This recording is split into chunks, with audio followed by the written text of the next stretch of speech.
Hello, I'm Laura Furiosi, divorced mother of 3, and I'm here with my mother, Lynette Galvin, with 35 years experience in family law. You're listening to the Divorce Course podcast. Through our candid discussions, we hope to help you through your divorce or de facto separation. We will be answering the most commonly asked questions and covering the stages and steps that you will face on your way to freedom. Are you trying to wrap your head around a roster and parenting plan? Are you worried that because your ex is in the military or a FIFO worker that you're never ever going to know when and where the children are going to be and at what time? Well, this episode is perfect for you. Welcome, Mum. Hello, Laura. Hi, everyone. Now, this is round 2 of this episode because I just deleted it. So I am very, very, very sorry, Mum. But as you said, it was a rehearsal, and now we've covered a lot of things that we're going to cover again, but in better depth. Absolutely. So to start with, we talked about, and I want to acknowledge that anybody who's going through a separation, it's really hard if you've got kids and you are a single parent. And the thing is, though, if you've been a FIFO partner or a military partner, being a single parent isn't as hard because you've already been doing it for some of the time. Yeah. And I think that's worth acknowledging. And I know in the last one we recorded, we referred to some issues you might have if you're sick and you're stuck on the loo with the D word, but we don't have to say that word now. So this is why we did it twice, Mum. But, you know, there are times when you are super sick and there's nobody else you can rely on, or the kids, they're waking up every 5 minutes and you can't just tap out and go, can you please take the kids? Or if they come home and go, can you mind the baby? I need to have a break. Yeah. There's no option for that. No. And in single mother life and single father life, there's no option for that. It's hopefully you've got a good support group. But during the marriage, if you are living that life, I think that needs to be acknowledged. It does. And don't you dare tell anyone who's living that life at home that they are not contributing just as hard as the person who's on a fly in, fly out, or maybe on a going military training or whatever. Yeah. So I think let's acknowledge that right at the get-go, that you guys have done it tough. If you're listening to this, if you've got rostered people, shift workers, you name it, it's hard. It is hard. So the next question is though, Mum, because most people, they go into a parenting plan or consent orders for parenting, and it's such and such has half holidays, handovers on this day, easy peasy. It's not easy when it comes to shift work. And we've had so many people write in where they think they just can't either, 1, do it, or 2, that if their ex is away, that means they look after the kids, and if their ex is home, it means they get the kids and at their whim and when they decide. And I don't think that's fair. And is that fair? And is that what happens in the court? No, it's not what happens in the court. It's not fair on the kids because they don't know, and it's not fair on the parent who's left at home for their own mental health because they can't make any arrangements because they don't know if their other partner is coming home. Particularly, I've seen cases where the person who is doing the FIFO or the shift work will not give the other parent their roster. And so, you know, it just leaves everyone hanging in the air. So the court doesn't do that, but it's not easy. So I've done quite a few hundred roster consent orders over my career. And I usually start by, I get the roster. So it can be done? It can be done. All right. I print out a calendar, or you might not print it out these days. Oh, I could use my magic pencil on my iPad. Magic. And then you start blocking out days and see what it looks like. Okay, so you start off with the calendar. Yep, and their roster. And any day that they're away, you just black it out. That's right. Yep. And then the other days are days that are available for the person,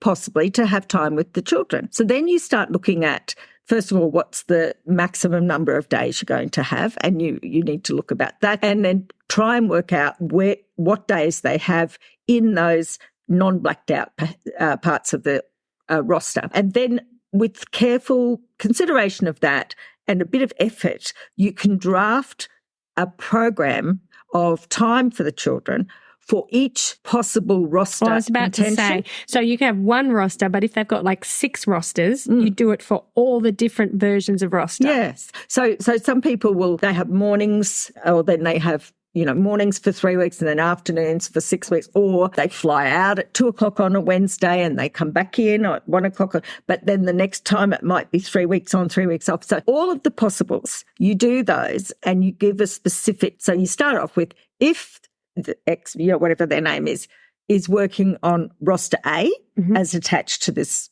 order. So you have to put the roster attached to the order so the court can see if you're doing a consent order and make sense of it, because it's very confusing to those of us who don't work rosters. But then they might have another time where they might work even. If he's working evens or if they are on military deployment. Yep, then this happens. Yeah. And then if such and such, if they're working on this roster, then this happens. And then you put the provided, however, one, that no time do they spend, the children spend more than 5 days, I think, or 6 or 7 days with the father or mother in that session. And then you also put, provided that if FIFO stops, for instance, or shift work stops, or they move closer to you or whatever, then this is the proposal that we have. Now, could the argument be for the person that's doing FIFO or military, oh, well, I still want 50-50, even though I'm not going to be in the state or in the country or in the town, I'm going to get my mum or my sister to look after the children while I'm away, or my boyfriend or girlfriend. Is that acceptable? I don't think so. We're still thinking about the best interests of the children. And sometimes something like that smacks a little bit of just taking the child away from you rather than spending time with the child. Or 50-50 for child support reasons. Maybe. So what's generally expected is the time for, the shift worker's mum, sister, girlfriend, whatever, to see the children is during the shift worker's time with the children. So you normally won't get an order for the kids to spend time with someone else. Okay.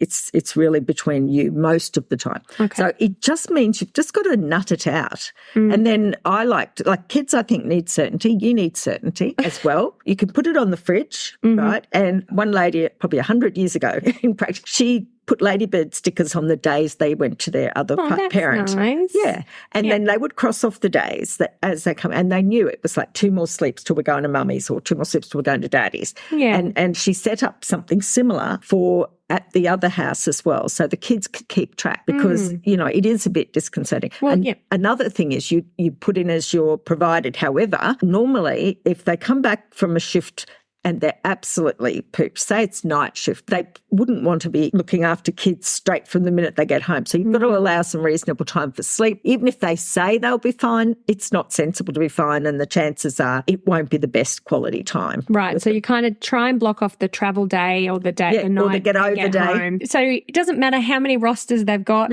or potential rosters they could have. You can try and come up with a way to word it in your thing and attach it so that you can follow that along. I've never seen a roster that can't be licked by putting some orders. And the lovely thing is, while it looks so gosh darn complicated, it's amazing when they've been living it for a while. People are they're comfortable with it and they don't really need to read the orders. They know the thing. And the key reason this works is that the other party gives you their roster as early as they can. Right. And the key reason this might fail is if the other party doesn't give you their roster. Oh, how do you get them to do that then? Well, unless they provide the roster, they don't get the time. Okay. So you'd make the orders contingent upon him or her providing the roster. Right. Yeah. Within 3 months or within 8 weeks of getting it. Or I have to say, there's a lot to fight about as you work it out. It does sound a lot harder. It is a lot harder, but it's not impossible.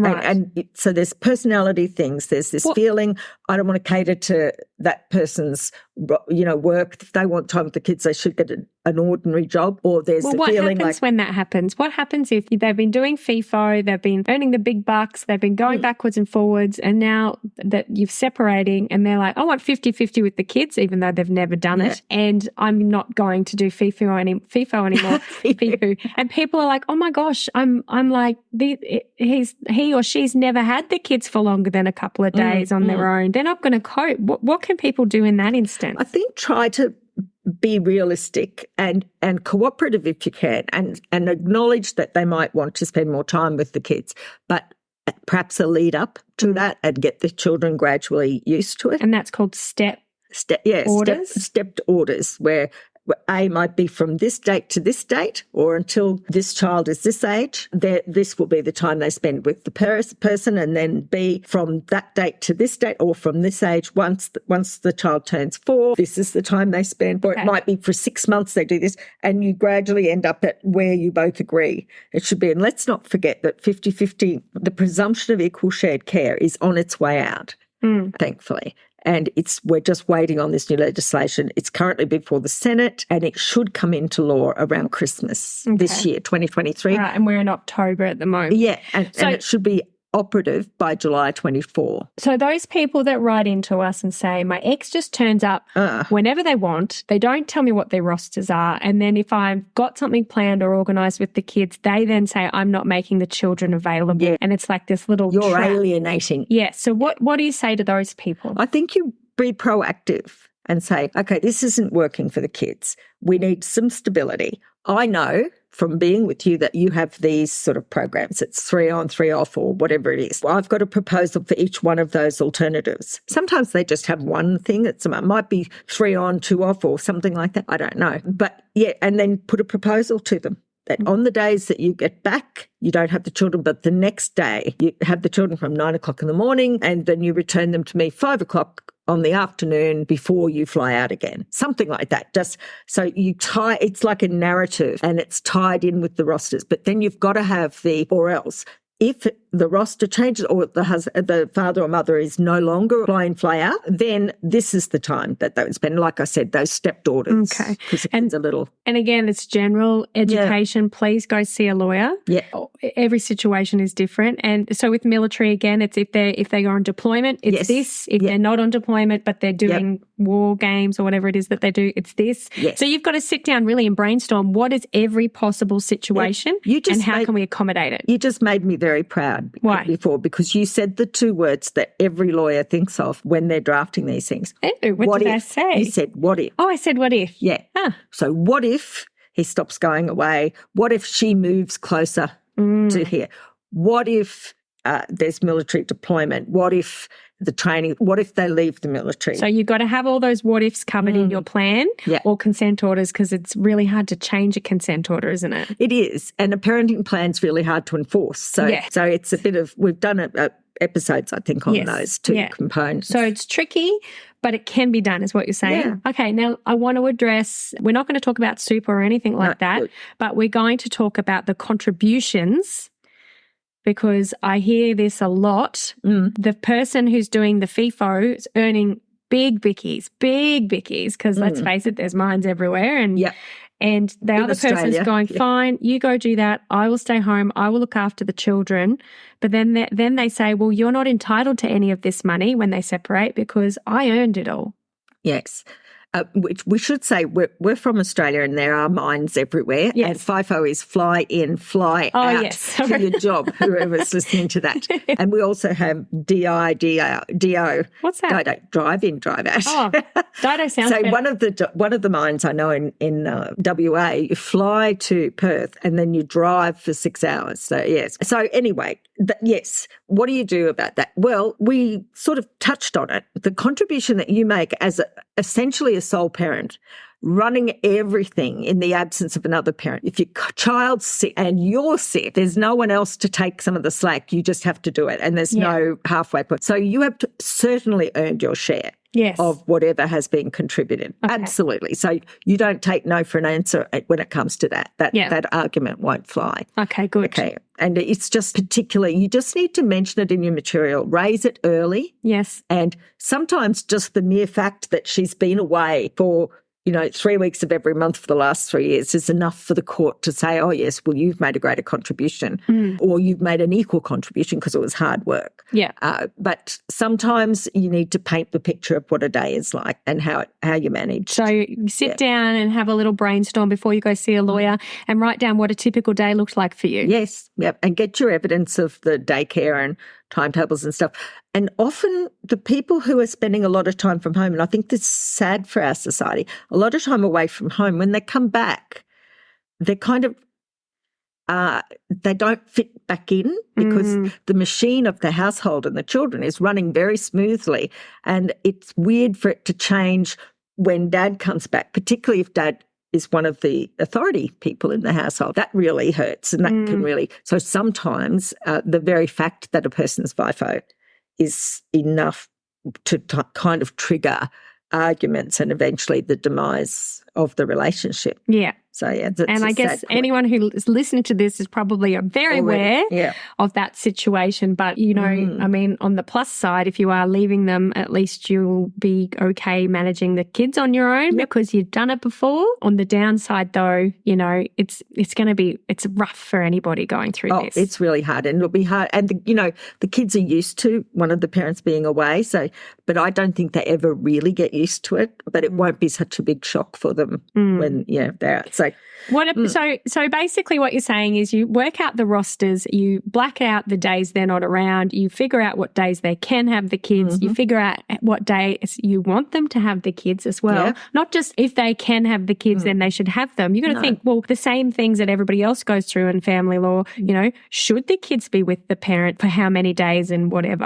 Or it why? might be that on Wednesdays you have a set arrangement that you're going, you might have a little part-time job, or you might go out to dinner, or I don't know, whatever it is. And so work around that as well. It's not all about the person who used to travel. That's the vibe I get though. Like I feel like anyone who's married to or military or FIFO or anything, the whole house revolves around that person. They do. And so during the divorce and separation and negotiations, they still just assume everyone will revolve around them. And so will you. You'll keep thinking, I've got to fit in with them. But to be fair, if you're on a roster and you fly in, fly out, that's not as easy to change than if you were going to our place and doing a pottery class on Wednesday nights or whatever. So, the court just works that. And the court says, look, the continuation of the fly in, fly out with its attendant big salary is a benefit to the family because it will be reflected in child support and the lifestyle the children have.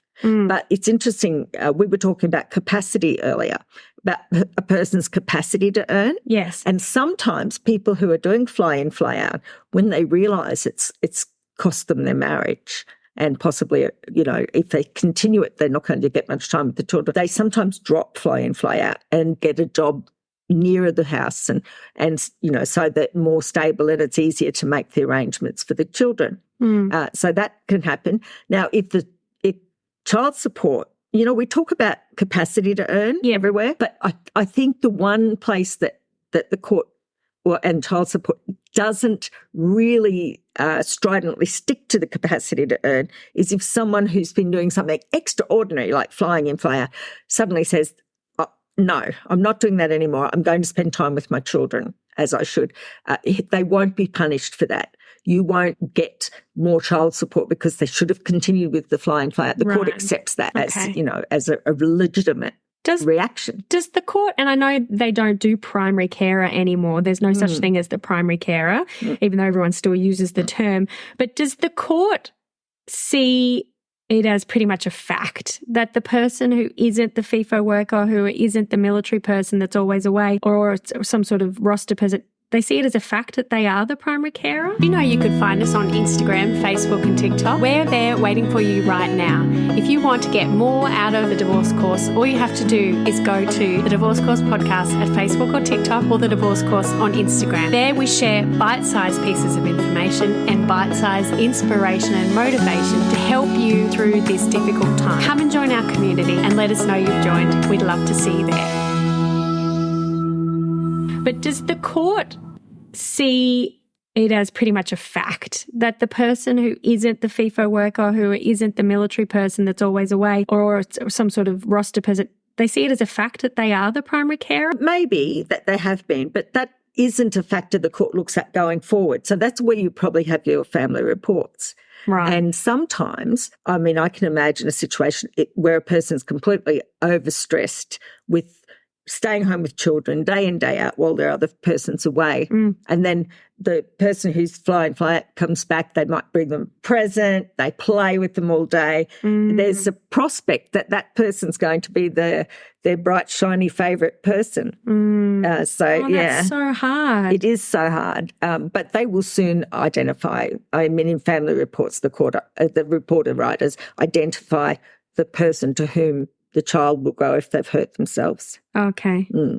Wow. And that's where they give themselves away. So hard, Mum. Like, just I hate talking about family reports or analysing which parent the child likes more, because it is such a horrible thing, and that you usually don't do. Like, you don't need to do it. And you can't unsay it. No. You can't unsay it, you can't unread it, and you can't undo it. And there's seasons for kids, I think, where, you know, one season they might detest you. I know teenage girls usually detest their mother because it's their, but you know, it's their rebellious phase. They don't want to be like you. But then later on, they love their mother. And when they're, you know, so that, that's stereotypical. But what I'm saying is there's seasons for everything. So when it comes to looking at that, it breaks my heart, because I know that it's not matter of fact, that's how it always is or how it will always be. Well, that's why we have court child experts, and that's why family report writers usually are very skilled in observing developmental stages for children's child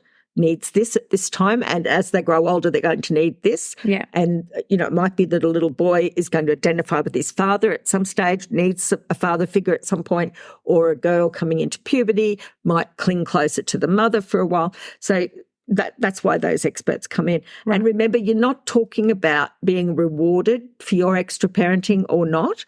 You're talking about how best to have the kids spend time with both of you in accordance with their needs, and in order to make them reach their full potential, right? So and to be the best they can be. That's right. So it does smart. It does, and it feels ungrateful. Being judged. Yeah, but also too, you know, if you've ever have a partner who's got another partner, and the children come back raving over what this other mother or other father has done. And you're just like digging your fingernails and go, but I did that. But you've just got to let it all go and let the children be smoothly between the households without any tension. Which is hard when it is a roster system. And I guess there might be some strategies that people talk about on how to, you know, transition kids into that. But like you said, people do get used to following these orders and rosters. Let's touch on manipulative and controlling. Now, I like, we've had people writing it and saying that they're FIFO. They turn up whenever they want. They ask for the kids without any warning the day before. We've got plans. And then they say that I'm not making them available and I'm alienating them. Have you seen that in the court, that the whole alienation, using their roster as a weapon? So normally with that, I will have set it up well beforehand by saying, very happy for the kids to come and see, of course. Send me your roster. And I'll put something together. Or here's a proposal, but it requires your roster to be given to me within 7 days of you receiving it each time. And so you've set it up that way. If a person doesn't want that to be resolved, if they want to go to court, and they'll go, I'm not giving her my roster. So you won't get accused of alienation. You won't get accused of withholding. They really will look at the parent not giving the roster and goes, what's your problem? You know, so you just have to set it up. So when an allegation like that is made towards your client, it's dealt with it, and it's if you can show the judge, and you don't have a lawyer, but if you can show the judge that you said, please, I want to sort this out, can you give me a roster and we'll make plans? And if they say at the last minute, I want to come pick up little Johnny, you're like, well, we've got plans, could you give me your roster so we can make it so that would be okay. That would be okay. But see a lawyer. Yep, see a lawyer. Even better, you'd probably have an idea of what their rosters are, and it's probably one of 3 or one of 4, whatever. And so you can even write your proposals down for rotation 1, rotation 2, rotation 3, rotation 4, and all that's missing is their roster to be attached, and an obligation on them put in order that they give it to you within 7 days of them receiving it. Then they really look like a goose. And when you go to court, you've made a genuine attempt, and you've deflected that. I think roster stuff is hard, but it's harder if you don't have a written plan and your what ifs. Yes. What if they stop? What if they change the roster? What if? Okay. All right. So that's manipulative and controlling. High conflict. They want to fight everything. So when it comes to like flying in, flying out and changing of things, how do you make that work smoothly? The biggest problem I've seen with that sort of personality is that the minute they land, they want the kids, and they want them till the minute before they fly out, kind of thing. And so they're fighting about those border times, or just like every parent situation could be, they might be fighting over the number of days. Yeah. So again, and what do you say to that? Well, you just say, look, it's no different. Yeah. You might just be having your days in a bunch, or, get some advice, go and see a family report writer, get a psychologist, agree on one to talk what's developmentally appropriate for these kids. Is it appropriate that they don't see a parent for 3 weeks and then spend 1 week with the parent when they're home? And then, can he take them to school, or can she, all of that. So you just have to stay child focused. Okay. Here's an interesting thing though. Sometimes families move to an area for fly in, fly out work, but it might not be actually that close to fly in, fly out. So like the people in Perth who fly out to the mines, or people in Queensland, I know around Gladstone, Rockhampton, Mackay, it's 6 of one, half a dozen of the other if the central Queensland miners fly to any of those places, or even to Brisbane. And so the person who has been at home caring for the children, if they want to move, the FIFO person, fly in, fly out person, doesn't really have grounds to prevent them to move, to object to moving, because if they move them to a town that's just as close or just as many hours travel, or even closer, and there's no reason why they were stuck in the other town. Well, Rose's case, MRR and GRR, the court, basically what they can say is, well, he can fly there. He can change his destination and fly into that town, as long as there's accommodation and all of those sort of things. That's a bit interesting. Okay. Sounds like a nightmare, to be honest. It's hard. What about when it comes to the amicable and its roster? So that should be fine. Easy. Should have no easy problems peasy. whatsoever. Yeah. And then the other one is avoidant. Child-focused.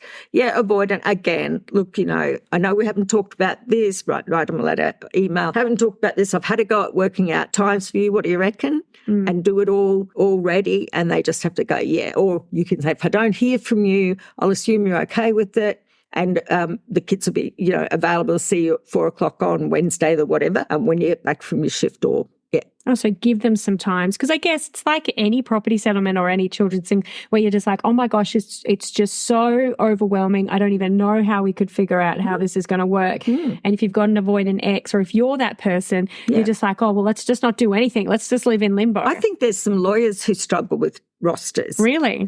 Because they'll say, provided that the children will spend time for 4 days a week, provided the roster allows, or something like that. And that just leaves everything up in the air. And that means anything. So it's hard work, and you might think it's like that, you can't get undone, but you will be able to. Okay. Yeah. So what you're saying is you got to put your thinking hat on, get a cup of tea, get lots of chocolate, coloured pencils, get their rosters, get any what ifs. What are the potential things that could happen? What are the potential job things? Try and think about every scenario possible. Yep. And any scenarios yourself that you have, and then put them in, and then plan, okay, if it's this scenario, how would it work with the kids? If this scenario, how would it work with the kids? Because I guess when you look at parenting plans for people that don't have FIFO or military or whatever, they have that in there anyway. They go, if Christmas. it's school time, then this happens. If it's holiday time, then this happens. So all you're doing really is breaking it down even more to saying, if it's school time and this roster's happening, then this happens, et cetera, et cetera. That's right. You do it in, I'd be doing it with headings and of the rosters and so forth. And don't forget your normal Christmas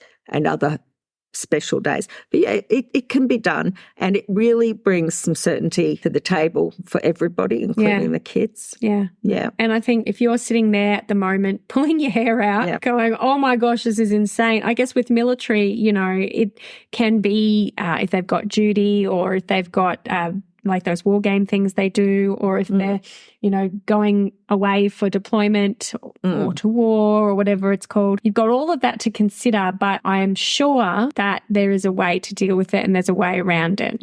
Yep, I absolutely agree. Yes. It is hard, but you can get away around it. And let's face it, Family Law Act's been around since 1975. And the military's been around. Military's been around forever. all that time. The rosters systems have been around that time. Yeah. So that's why sometimes you'll find a set of orders that are almost 30 pages long. Yikes. But it covers every scenario. Yeah. If if you had people that you really thought would keep getting along, then you could put, like, depending on his roster, which he'll provide 1 week after gets it or she gets it, the time with the mother will be as follows on da-da-da, on da-da-da, and put the dates. and like the times, and then with no weekly period of time to be more than 5 days or whatever it is, just like you put the parameters in. Yeah. And then you should be able to, if it's amicable, being able to just email it off and get their buy-in. And if it's manipulative and controlling, check for loopholes. Oh, my gosh. And give it to somebody else and go, can you find a loophole in this? How could they hack this? They won't want to have that agreement because it stops the fight. They don't have control over you. They would rather have you dancing. So if you've got a very vague parenting plan or a very vague consent orders for parenting, that's really not going to help you, because if it's vague, you can't say, but it says this time, this date, this place. That's right. So, but then when you start doing that, you better make sure it's all in there, because if it's not in there and it's such a detailed arrangement, there's assumed that there's no sort of unspoken things, there are no agreement things. So are you saying there's some lawyers that aren't very good at this, but there are lawyers that are good at it? What should people be looking for?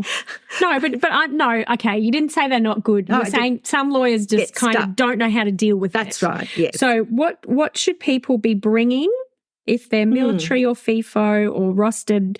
What do they bring into a lawyer for, and what do they look for in a lawyer to help them with this? You will gauge from the first appointment if they can help you. I'm hoping if they've done our course, they could probably do the orders themselves. Actually, listening to this, probably you can do the orders yourself. But yes, you want get legal advice first. And get them to look at it and the what ifs from a lawyer. Yeah. Lawyer's side. I think, we talk about perhaps our clients being avoidant. I just think our listeners might be stuck. Some of them might be overwhelmed rather than avoidant. It's not that they don't want to sort it out. They don't know where to start.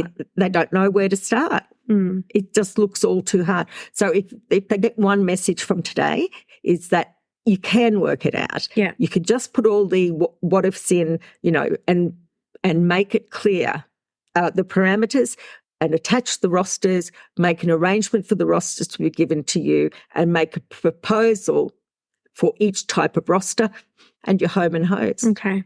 So you're saying you'll get a vibe from the lawyer if they're willing to help you or they know what they're doing, and also take the rosters with you. Yes. Take as much information as you can about the FIFOing or the military stuff so that they can get their head around it. Yeah, it takes longer than you think, or maybe that's just me, but people who have lived with the rosters for a couple of years are very au fait with it. Like he's on evenings on that day.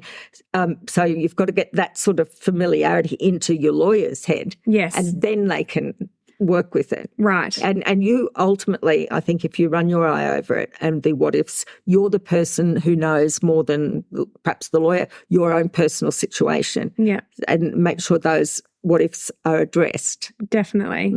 Okay. All right. So if you're out there right now and you've got some ex that's just turning up whenever they feel like it, not keeping you in the loop of their roster, and you're just pulling your hair out because you just want to have some stability, and let's face it, kids need it and you need it, then, give it a try.